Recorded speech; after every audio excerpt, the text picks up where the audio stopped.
I hear him on his wife saying, Chris and so about got in a fist fight at dinner over paper clips.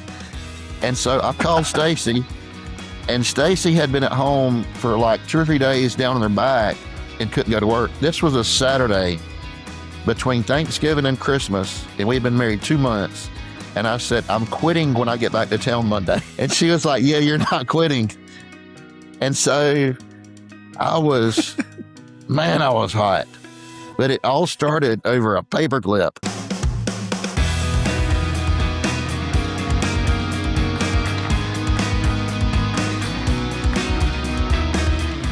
Welcome back to the Out of the Desert podcast. I'm Brian Evans, joined by Ryan Harrington, and today we have our very first special guest on the episode. So Ryan, I'll let you introduce him since you know him a lot better than I do. Well, he is an expert in audio. We have just found out. We've only been trying to do this for the last 30 minutes, and I thought I was in a Verizon commercial because all I could hear was, "Can you hear me now? Can you hear me now? Can you hear me now? Can you hear me now?" Apparently, F4 fixes all audio problems in the future.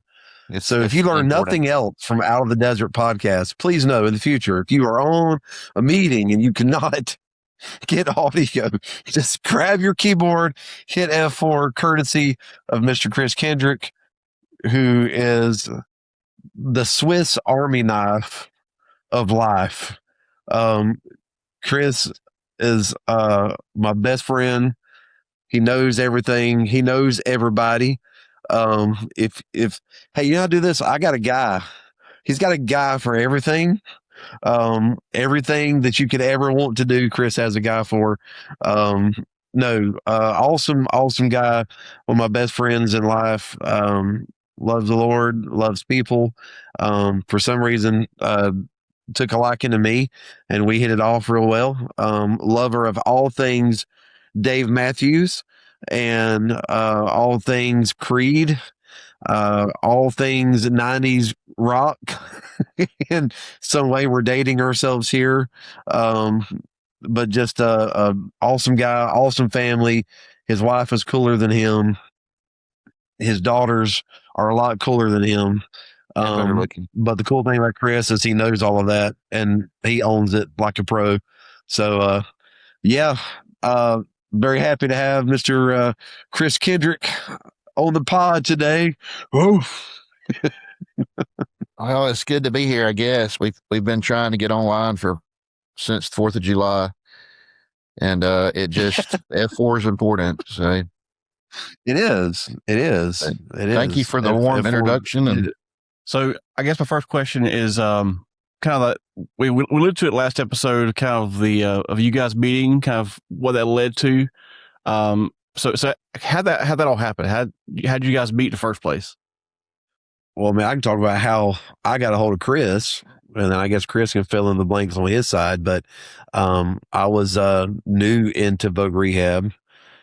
Chris has been doing this since 1999, and so I was working with a counselor in Warner Robins, a VR counselor that I had really done really well with. Her name was Drew Fenton. Remember Drew? Awesome lady. Really kind of took me under her wing, showed me some stuff, and worked really well together. And I was just kind of in a spot where I wasn't really G-hauling, we didn't share the same vision. I kind of mentioned that before, and it's kind of like, man, I'm so thankful for this opportunity, but I felt like there's more out there, and feel like I need to be doing something else, and I'm not in the right spot. And I didn't really communicate all that to Drew, but we would staff cases and talk. And one day we were sitting there, I think we're having lunch or something, or sitting in her little cubicle at the VR office, and we were talking, and she's like, I need to give you a phone number to a guy. And I was like, okay, who? She's like, you ever heard of Chris Kendrick? I was like, no. Like, well, you need to call him because you remind me of him so much. I was like, poor guy. Terrible thing. Tell somebody that I remind somebody of anybody. I mean, oh boy. It's like, you just need to talk to him. I've known him for years. You need to give him a call. So she gives me his number. I sat on that number for like a week or two, and I remember where I was. I was in Ocilla.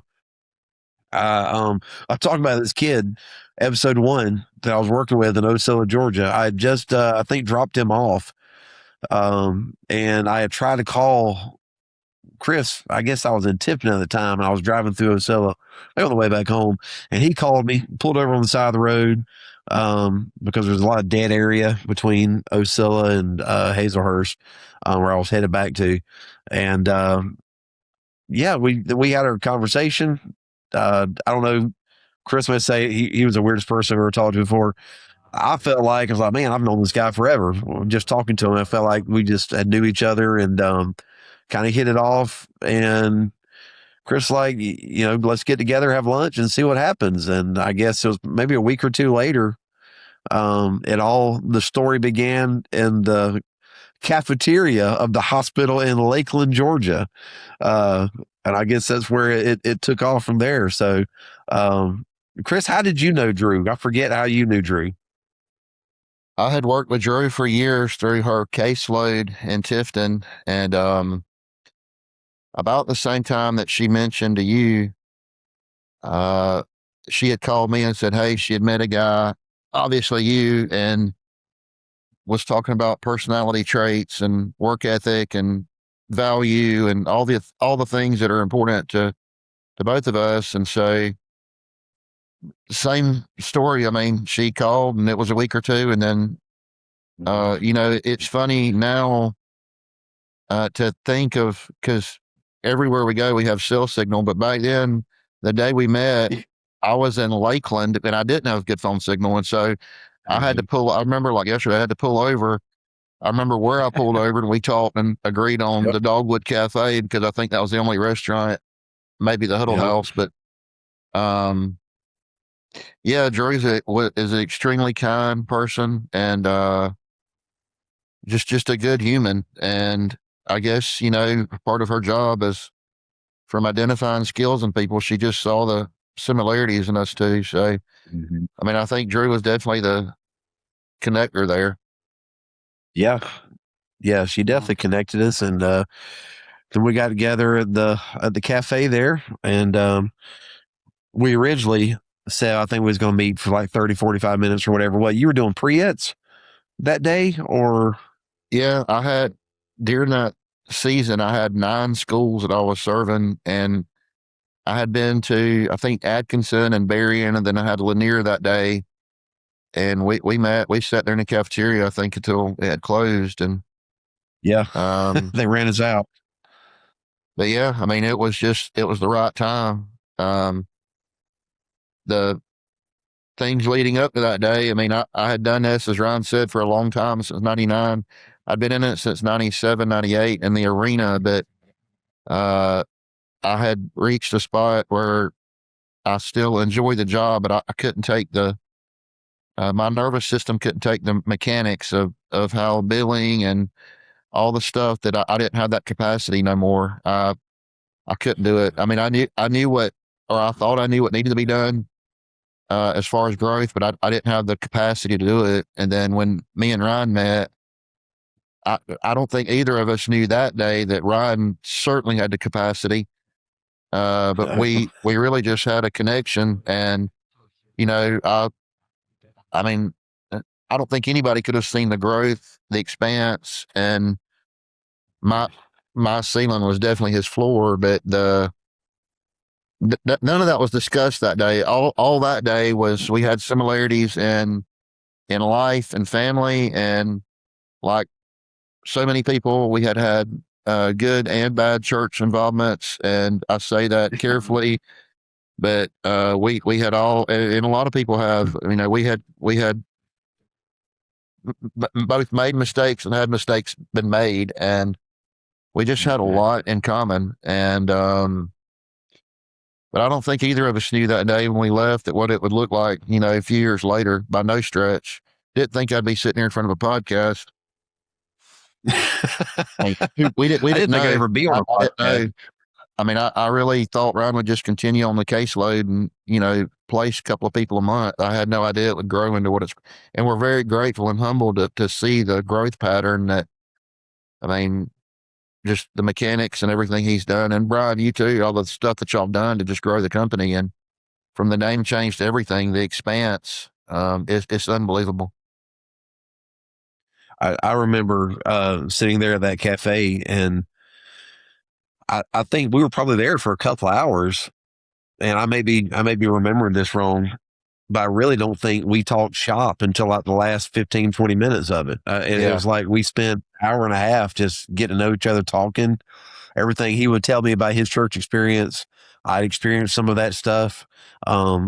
We had different hurts, different situations, but having just met him, and him just met me, he laid everything on the table, just brutally honest. Just here we are. This is what I've went through, and I laid all my stuff on the table, and it was just for me, there was just an instant comfort. Like, this is somebody I can trust, which was a lot, because I don't trust a lot of people, especially in 2019. I sure didn't trust anybody. My trusting ability has grown over the last 7, 8 years, 9 years. It ain't probably where it needs to be, but I did feel like an instant trust with Chris, and we just talked, and just the heart that he had for God and people and his family, and I just knew I could trust him. I knew he was honest. When we got to the end of it, it's like, well, we didn't talk about anything we came to talk about. I guess we can talk about you doing something for us. And then I just remember he was extremely honest. He's like, I can't give you any money, but I would love to do this, but I can't give you any salary. I can't pay you anything. But if you want to do this, and we talked numbers and percentages, and he's like, is this fair? And I'm like, whatever you think, man. And we did it, and we prayed about it, and took the jump. And I started Employment Matters of South Georgia, working with Chris, April 2019. And just took off, man. Just absolutely took off. I learned so much about Voc Rehab from Chris, because he'd been in it for so long and was able to kind of talk about, this is what I've seen, this is what I've experienced, this is what people have said. And then just the fact that Chris pastored before, and then that's what I had came from. I feel like we saw the people the same way. We saw the clients the same way. We saw this as a ministry in many ways, of giving back and changing people's lives, and the hands and feet of Christ, and being able to partner with somebody that saw life the way I saw it. And I'm not saying I saw it the right way, but saw people the way I saw it. And then I was able to see this guy's been successful. He's been through some junk, and he came out the other side of it. And, hey, I think this is it. And that was 2019. And 2 years later, 2021, we're in a bank signing papers. And that was an awesome moment, where I became the owner. That was, I think, bittersweet, maybe. I don't know. I thought it was going to be bittersweet. Chris celebrated to some degree. I don't have to do this anymore. Here, take it. but at the same time, it's his life's work, and I know for me, everything that we do. I mean, now we're Joshua Tree, but it all started with Chris. All started with you, man. There wouldn't be a Joshua Tree without a Chris Kendrick. There wouldn't be anything that we have or that we're doing without the foundation that you laid, and the belief that you had in me, and just everything that you poured into me and trusted me with. And he's just a cool dude, Bryan. Just I'm trying to get sappy. 3 guys here. I'm trying to get sappy. No, this is. I mean, just you wouldn't ended up. I would call Chris and talk to him about anything and everything that was going on, and like, hey, what do I do? He's heard some very rough conversation come out of my mouth of, I hate all this stuff. I hate life. What am I going to do? I mean, just wanting to blow the place up, burn it all down. And then he's called me a few times wanting to burn things down as well. And luckily, we've never been in the same burning desire at the same time. That's right. Because the world been a mess, probably. But no, man, I've told you probably, I'll tell you publicly, Chris, I love you to death, man. I love your family. And I can never thank you enough for this opportunity. This has become my life's work because of what you did and what you laid and what you poured into me. So, well, we love y'all. And it really, you would have ended up here somehow or another. This was just the road that was taken, but and you know, on the other podcast, when Ryan's told us earlier years, he hit a lot of resistance in the beginning, and it wasn't easy. He hit, and probably some things he wouldn't say or hadn't said, but he hit resistance with counselors, and some of them are gone, or most of them are gone now. And it wasn't easy. It wasn't easy at all in the beginning, and it's still not easy, but it was really hard in the beginning, and it wasn't because he had previously worked for a little while in the arena, and it was uncoupling some things and then recoupling on a new journey. But it wasn't always ice cream days. There was a lot of what we did with this scenario, and and most of it had nothing to do with the client. It had to do with personalities, or billing, or delayed billing, or misplaced billing, or we'll bill when we get ready to bill. And so all of these were pretty big struggles, and there's no answer. When we're on the side of the fence, we're on as vendors, you just submit documentation and invoices and billing and hope and pray they process them in a timely manner. But back then, if they had 60 days to process and the counselor wasn't your favorite person, or they were waiting to day 59, and if day 59 fell on a Friday, they would wait till Monday. And I mean, Ryan went through all this in the beginning, and we didn't have a clue. I mean, I knew over the years I had went from supported employment, and then we were in other areas, vocational evaluations, and then pre-ETS. We didn't call it pre-ETS back then, job readiness training, same stuff, different names. But the pre-ETS is the only place that I could go in, do a job, leave, and know that the job is done and left. And so I had kind of cooled things off a little bit with supported employment, just because of the billing and the coverage and the way the referrals were trickling in. And then when Ryan got started, Ryan picked up the supported employment, which to me had become the most difficult aspect, primarily because of billing and logistics and dealing with more counselors and just billing issues. You just never got paid. And so all of this stuff that Ryan figured out and moved through and to the point where it's at now, it was all really big intersections. And I had a partner early on, and we worked 2 caseloads. I primarily did the vocational rehab, and he did. Back then it was called the mental health caseload. And several years before Ryan come on board, me and that partner had split company, and we still talk, but most of the turmoil, or that might not be the right word, but it was always over the administration parts of dealing with reporting and regulations and guidelines and billing. And every time you get caught up on regulations, they throw something else out that it's just, and every time there's a new state director or governor, everything is thrown up in the air and it starts all over. And that was the part I didn't have any more brain power for. And Ryan had a lot of it at the time, but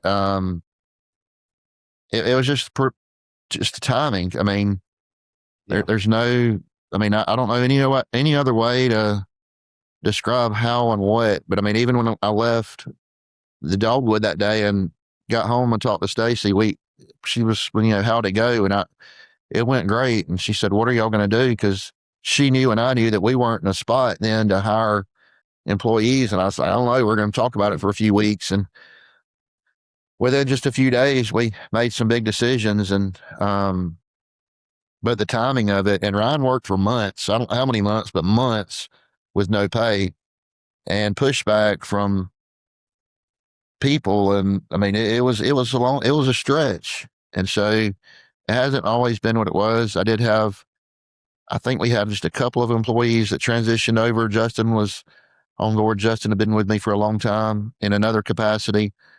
At our height prior to 2012, we were up to 7 or 8 employees when we were running a lot of supported employment, but that was just a handful of counties, 4 or 5 counties, but certainly nothing of the momentum that Joshua Tree is now. And, but again, the timing of it and those early days, the struggles or what I would call a struggle, I think for Ryan, it was just going to work, but the stuff that he overcame early has got him in the position he's at now, so that when these waters or troubles come, he knows how to navigate. So what was it like? We mentioned trust a while ago. What was it like for you, Chris, to like this thing you've built, this company you built, and like I think Ryan said, you kind of poured your life into to get it, and you've gone through those troubles, you've gone through those things. What was it like for you to basically, you've met Ryan, you know him for a couple of years at this point. What was it like to basically come to the conclusion that you wanted to back out that aspect of it and hand it over to him? And so what was that like for you? I just didn't have it. I mean, I didn't. I knew Ryan was the man. I mean, I knew pretty quick after we got through some bumps there in the beginning with referral sources. I knew that, and I might not have had the vocabulary to explain it then, but I knew that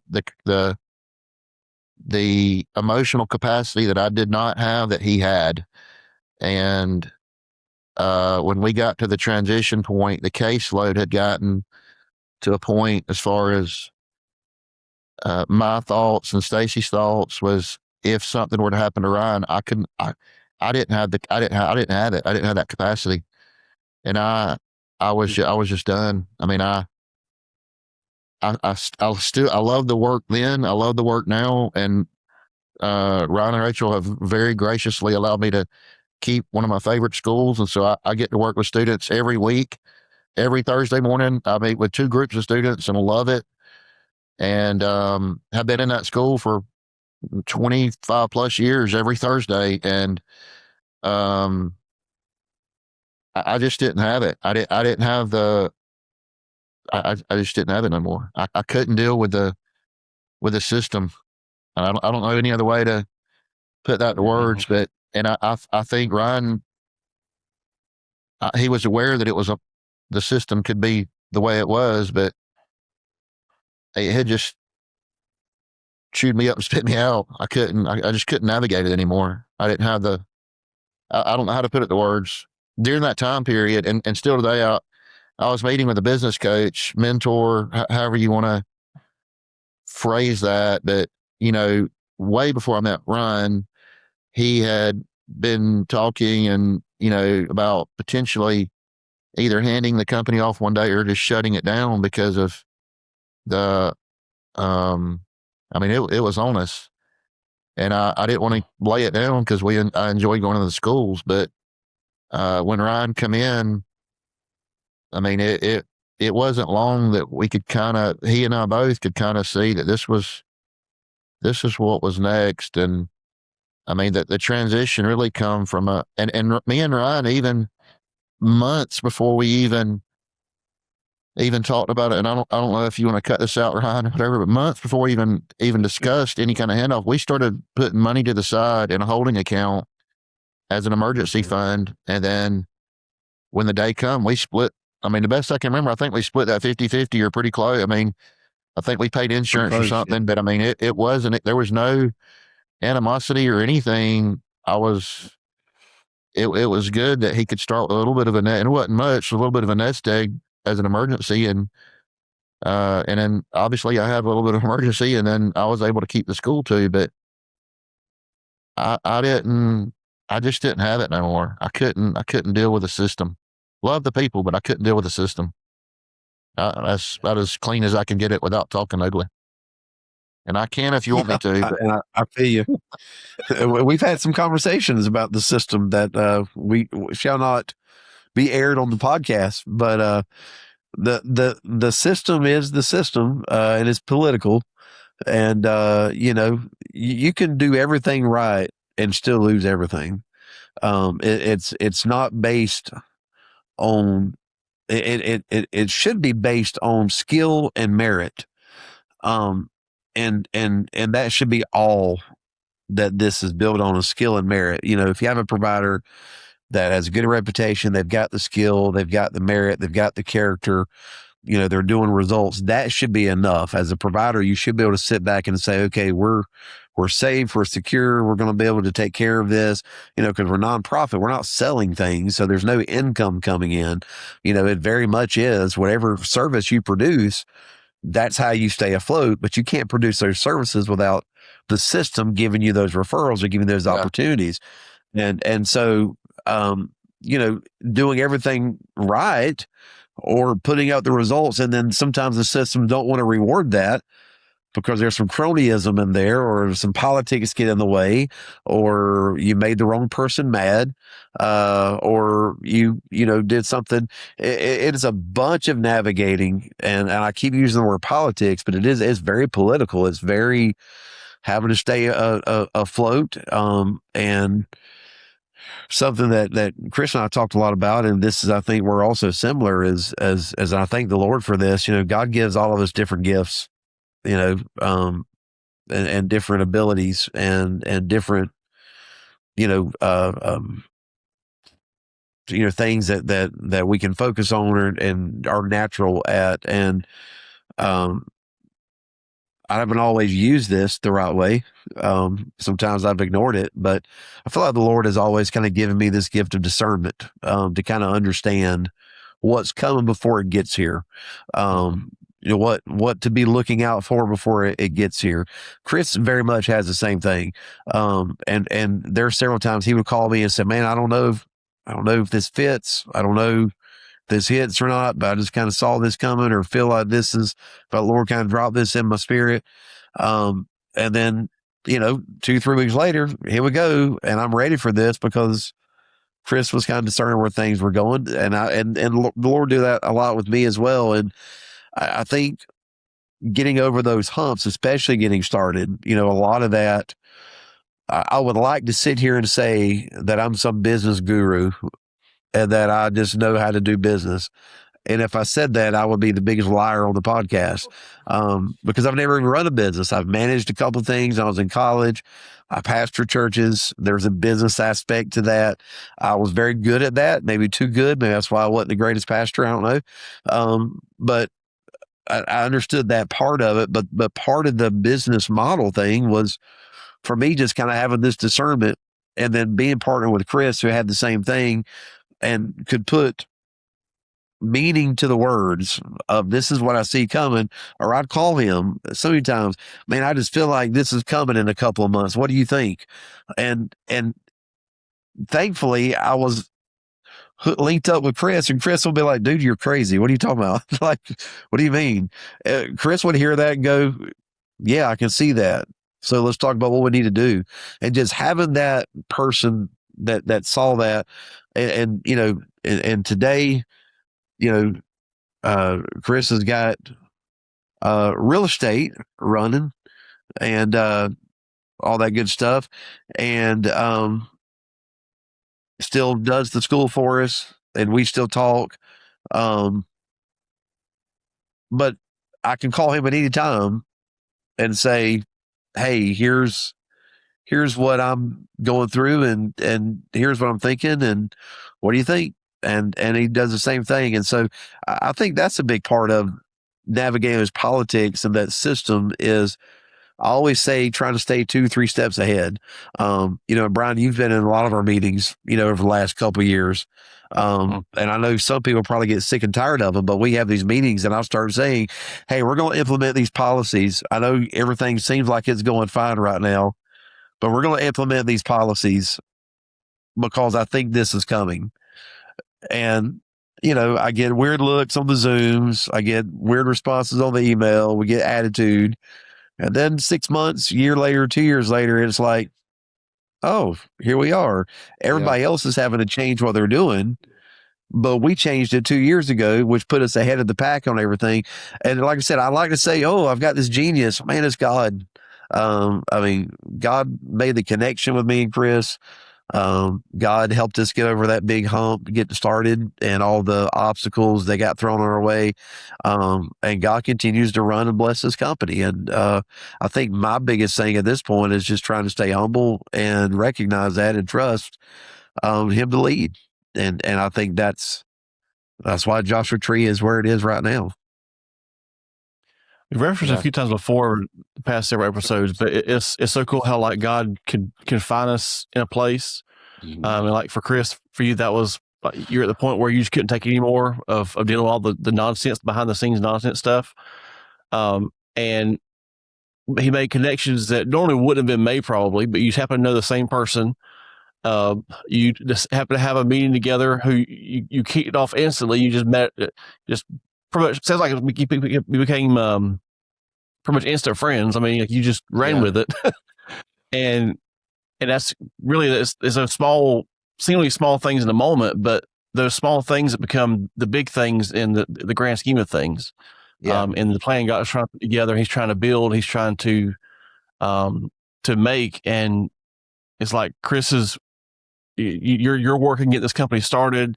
Your wisdom and doing it for all those years was Ryan's kind of place to go back to when he hit the hard times.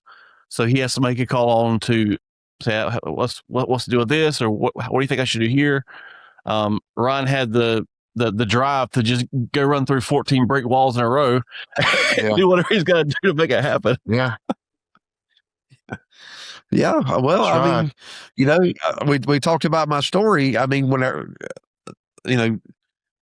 I was trying to navigate post-divorce world and post-pastoral ministry world and trying to take care of my girls. And, I was married, trying to take care of Rachel. And of course, Jackson's born in 21, but, for me, I was very much in the middle of the desert, and then I meet Chris, and Chris is like, kind of walked me through so much of it. I didn't really have a pastor anymore, because I was out of the church at the time. And so Chris was very much that spiritual person for me as well, that, poured into me and helped. I was still very much in the desert. I know Chris was saying it was winding down and he was sick of all this and he couldn't handle all this, and that was all fine and good. But for me, I looked at it and I saw the obstacles and I saw the how hard it was going to be, and I realized how hard it was going to be as we got started into it. But I also saw this is the vehicle that's going to take me out. This is how I'm going to get ahead. This is how I'm going to save my family.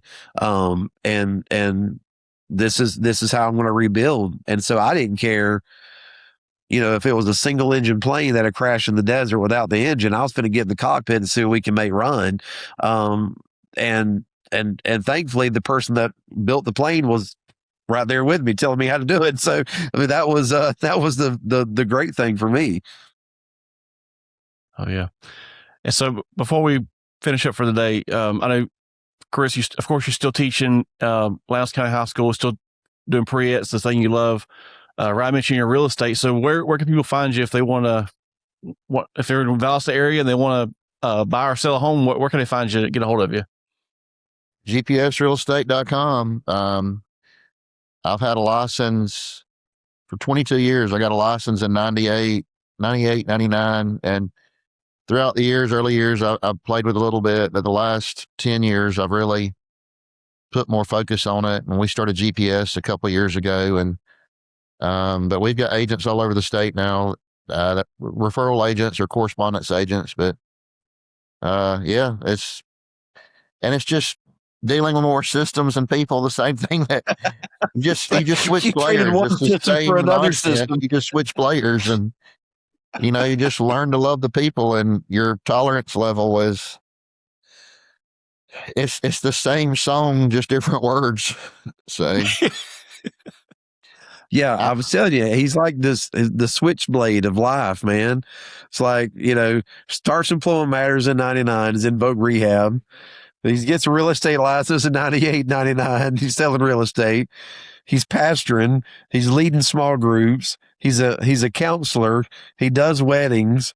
Um, he's a farmer. He's got a farm. He's got cows anyway. we Take just the try to moniker, learn man. things. I I was will gonna say, I say, mean that. and it, kind of back up on something. When during that transition period, some of the counselors were my closest friends, and Ryan's too.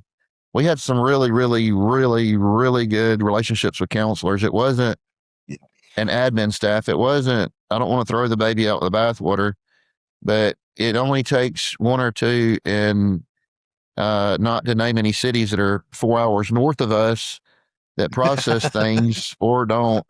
But it wasn't necessarily because uh, we had a lot of assistance from the local level at the time and today that kept saying, just give it a week, just see it through. And so I didn't want to leave it like that. We had a lot of very close, and I still talk to some of the same counselors from years back. But I know we're winding down, and I just thought about this. But so I've been playing on this paperclip the whole time. I don't know if y'all can see this, but here's the inside story. Okay, so Paul Harvey, the rest of the story. There we go. Me and Here Stacy we got go. Get married, ready. so that we finally beat around the bush. But me and Stacy got married in September of '98, and the end of September, and in November, we had the employer that I was working for, and I did. It wasn't called Voc Rehab then. It was another. I'm not going to call the department. It was called something else then. Same work, different name. And at the time, I had just finished up school, and I was uh, recently married, and we had a conference, a statewide conference at Warm Springs. I'm sorry, at Callaway Gardens, and they were department heads, and obviously I had at the time the head over this department, as we now Josh Witchery operates primarily through Voc Rehab.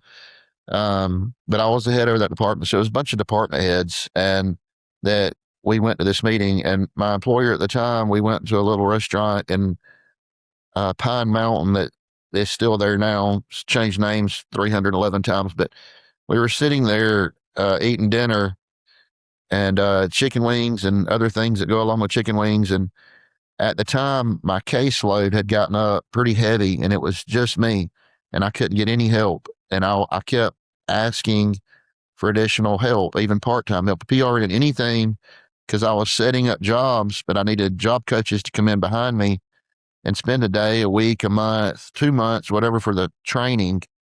And I couldn't get any help. They kept saying there's no money in the budget. And then I was doing the billing, so I knew how much money was in the budget, and I knew what I was making or not making. And so my then employer supervisors got to talking and said, well, things cost money. Your office costs money. Your air conditioning costs money. Your parking spot costs money. Paper clips cost money. That's what he said. And when he said, and I'm pretty even keel, it takes a lot to push my buttons, as it takes a lot, but once you're there, and you're not coming back. And when he said paper clips, I was like, hold on a minute. Hold on.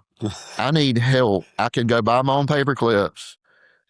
And we got into a almost full-on fledged bar fight. I mean, it got hot quick. I mean, it escalated quickly.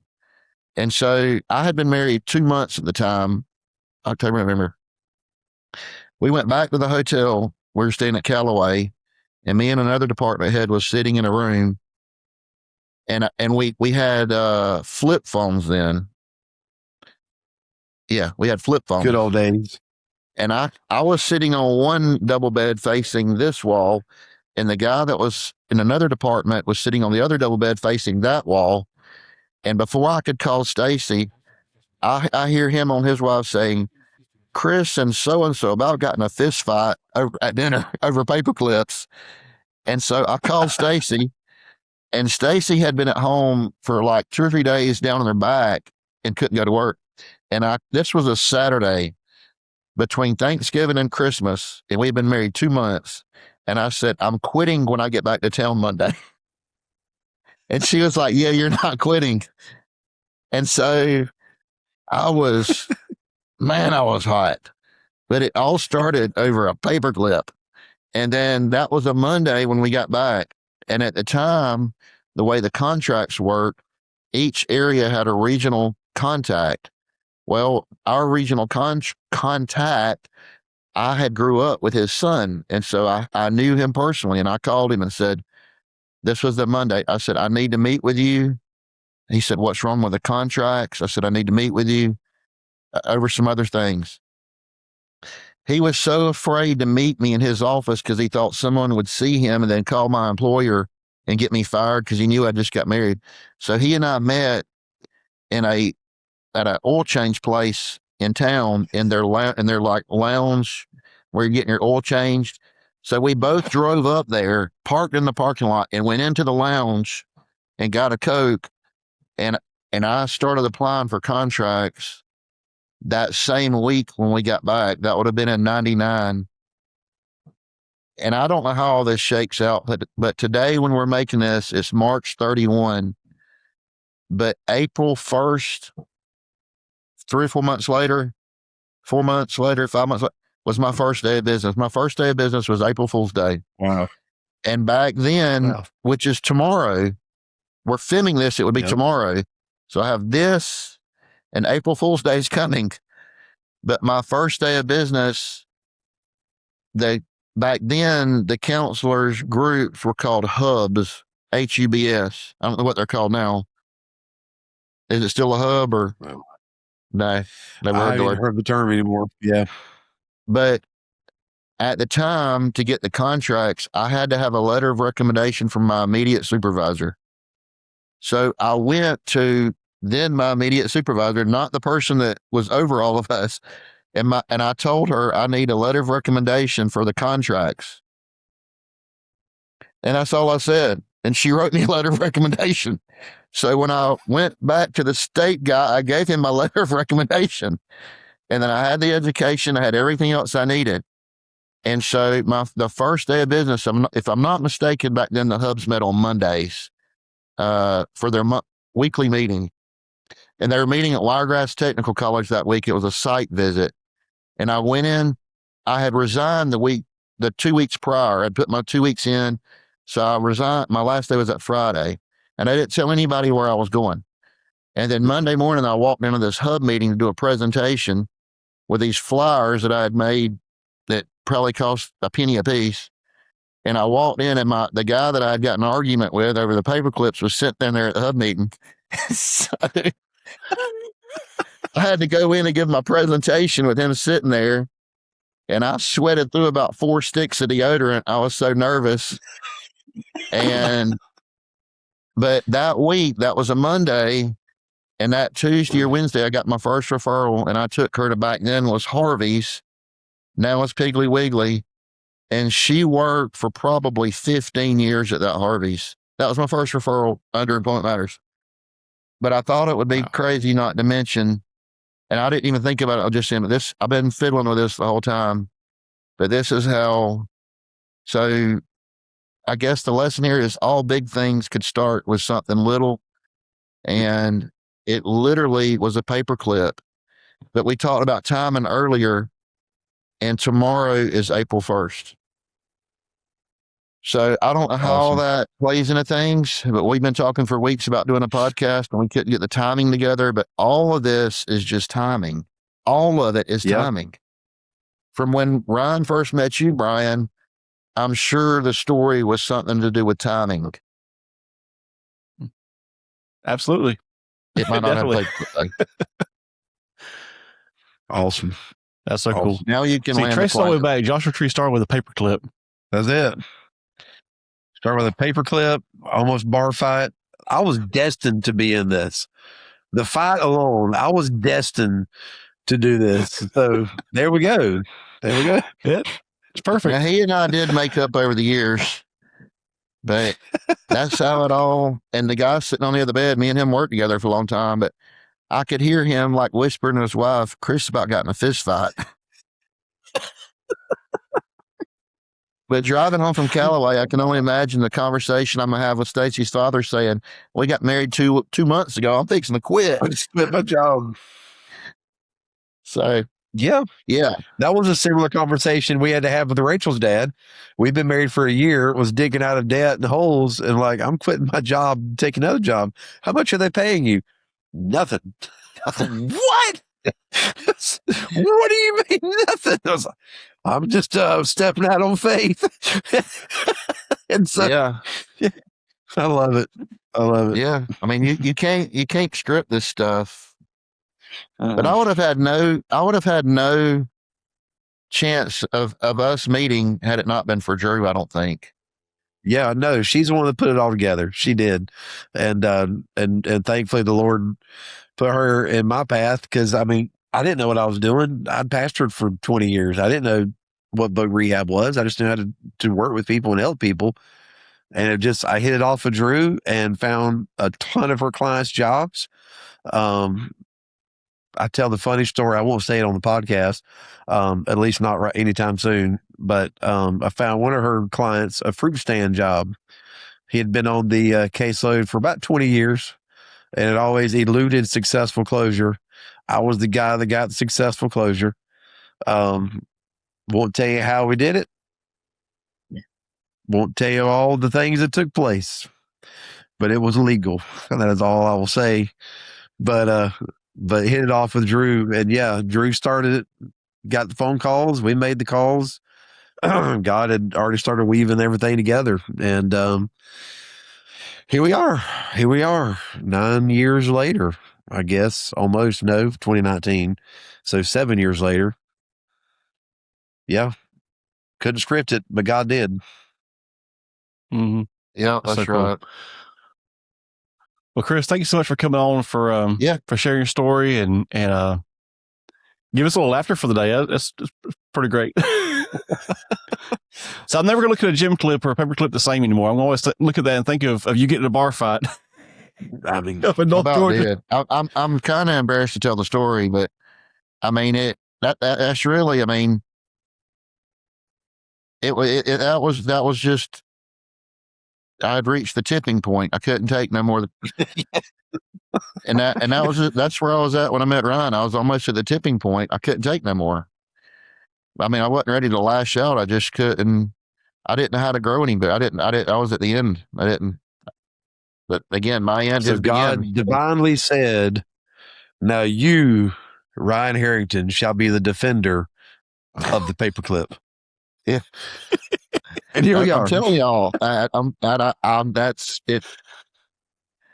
But we go to Callaway every year. We've took our kids to Callaway. We might have been 2 years during COVID, and we always go back. I think the name of it now is Iron Horse, and sometimes we sit in the same booth and reminisce. I mean, it's just the way it happened. But I knew there was a different way. I knew there was a better way to do work. I knew it, and I knew that the resources were there. We just couldn't mobilize it, and so it's kind of the short of it. Yeah. Well, I'm grateful for all the work you put in. I'm grateful for what's brought you to that point. What's brought you to this point. So many times we could say this, but I wouldn't be here where I am today if it wasn't for the work that you started, that you hand off to Ryan picked up, and continued on, and just, it's all about timing and connections and friendships and community and the things that God provides us, and it's so amazing. Thank you for watching this episode. Be sure to go to our website and fill out the form. Let us know your story, and whether you're coming out of the desert, you've come out of the desert, whatever it is, we want to hear your story and be able to help others with that. So see you next time, and thanks so much for watching.